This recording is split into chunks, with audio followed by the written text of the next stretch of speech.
ുള്ള ഹരിയാനയിലെ കുരുക്ഷേത്ര യുദ്ധഭൂമിയുടെ പടിഞ്ഞാറ് വശത്ത് നിന്നുകൊണ്ട് 64 കിലോമീറ്റർ നീളം, 64 കിലോമീറ്റർ വീതി എന്ന് പറഞ്ഞാൽ ആധുനിക ഭാഷയിൽ ഞാൻ പറഞ്ഞതാണ്. പഴയ ഭാഷയെ പറഞ്ഞാൽ 5 യോജന നീളം, 5 യോജന വീതി. അവിടെ പോയി കണ്ടവരാരെങ്കിലും ഉണ്ടോ ഇതിലൊന്നും എനിക്കറിയില്ല. ഞാൻ അവിടെ പോയി നിന്നിട്ടുണ്ട്. അതായത് കുരുക്ഷേത്ര യുദ്ധഭൂമിയിൽ പോയി നിന്നിട്ടുണ്ട്. ഒരു പർവ്വതവും ഇല്ലാണ്ട് നിരന്ന് കിടക്കുന്ന സ്ഥലമാണ്. 64 കിലോമീറ്റർ നീളത്തിൽ, അത്രയും തന്നെ വീതിയിൽ. അതിന്റെ പടിഞ്ഞാറ് വശത്ത് നിന്നുകൊണ്ടാണ് ഭഗവാൻ കൃഷ്ണൻ അർജുനന് ഗീതോപദേശിച്ചത്. ആ ഗീതോപദേശത്തിനിടയില് ഭഗവാനോട് അർജുനൻ ഒരു ചോദ്യം ചോദിക്കുന്നുണ്ട്. എന്താണ് ഭഗവാനെ ക്ഷേത്രം എന്ന് പറയപ്പെടുന്നത്? അതിന് ഭഗവാൻ കൃത്യമായിട്ട് മറുപടി പറയുന്നുണ്ട്. അത് കേട്ടാലേ എനിക്ക് ഉമയെ കുറിച്ച് പറയാൻ പറ്റൂ.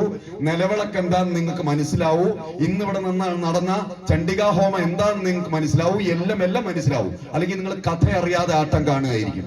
അങ്ങനെ കഥ അറിയാതെ ആട്ടം കണ്ട് വൈകാരികമായി പോയിട്ട് കാര്യമില്ല. ഇതിനെ കൃത്യമായിട്ട് മനസ്സിലാക്കി മുന്നോട്ട് പോകണം. അപ്പൊ എന്താ ക്ഷേത്രം? ഭഗവാനോട് ഈ ചോദ്യം ചോദിച്ചു അർജുനൻ. അപ്പൊ ഭഗവാൻ തിരിച്ചു പറഞ്ഞ മറുപടി, ഇതം ശരീരം കൗന്ദേയ ക്ഷേത്രമിത്യഭിധീയതേ. ഹേ കുന്തിപുത്ര, ഈ ശരീരമാണ് ക്ഷേത്രം എന്ന് പറയപ്പെട്ടിരിക്കുന്നത്. നന്നായിട്ട് ശ്രദ്ധിച്ച് മനസ്സിലാക്കൂ. ഈ ശരീരമാണ് ക്ഷേത്രം എന്ന് പറയപ്പെട്ടിരിക്കുന്നത്. ശരീരത്തിന്റെ അതേ രൂപത്തിലാണ് ക്ഷേത്രം ഉണ്ടാക്കി വെച്ചിരിക്കുന്നത്. എല്ലാ ക്ഷേത്രം ഒരർത്ഥത്തിൽ അല്ലെങ്കിൽ മറ്റൊരർത്ഥത്തിൽ എല്ലാ ക്ഷേത്രവും ഉണ്ടാക്കി വെച്ചിരിക്കുന്നത് ഈ ശരീരത്തിന്റെ രൂപത്തിലാണ്. ഇത് മനസ്സിലാക്കാതെ പോകരുത്. ഇതം ശരീരം കൗന്ദേയ ക്ഷേത്രമിത്യഭിധീയതേ എന്ന് പറഞ്ഞു കഴിഞ്ഞതിന് ശേഷം ഭഗവാൻ ഒരു പടി കൂടി കടന്നിട്ട് ഒരു കാര്യം കൂടി പറഞ്ഞു. അതെന്താ? അത് ക്ഷേത്രജ്ഞം ചാപിമാം വിദ്ധി സർവക്ഷേത്രേഷു ഭാരത. ഹേ കുന്തിപുത്ര, ഈ സകല ക്ഷേത്രങ്ങളുടെ ഉള്ളിലിരിക്കുന്നവൻ ഞാനാണെന്നറിഞ്ഞാലും ആണ് മനസ്സിലാക്കേണ്ടത്. അവിടെ ഒരു ക്ഷേത്രം ഇരിക്കുന്നുണ്ട്, ഇതിന്റെ ഉള്ളിലിരിക്കുന്നവൻ തന്നെയാണ്. അവിടെ ഇരിക്കണ ആ മുഴുവൻ ക്ഷേത്രത്തിന്റെ ഉള്ളിലിരിക്കുന്നത് അവൻ തന്നെയാണ്.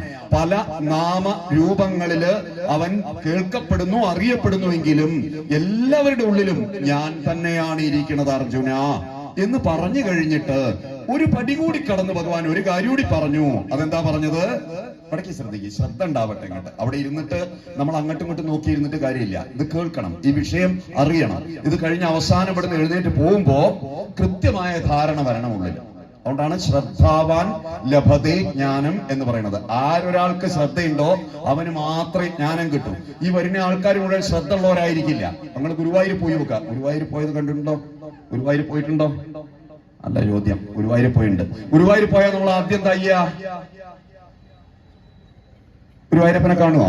ഇല്ല. റൂം തരപ്പെടുത്തും, എങ്ങനെയെങ്കിലും കാല് വെക്കണം. ഇതാണ് സാമാന്യ ജനങ്ങളുടെ ഒരു സൈക്കോളജി. ഇതാണ് അവരെങ്ങനെയെങ്കിലും കാല് വെക്കാനുള്ള രീതിയാണ് ആദ്യം നോക്കുക. അത് ദേവസ്വത്തിന്റെ കിട്ടിയാൽ നന്നായി.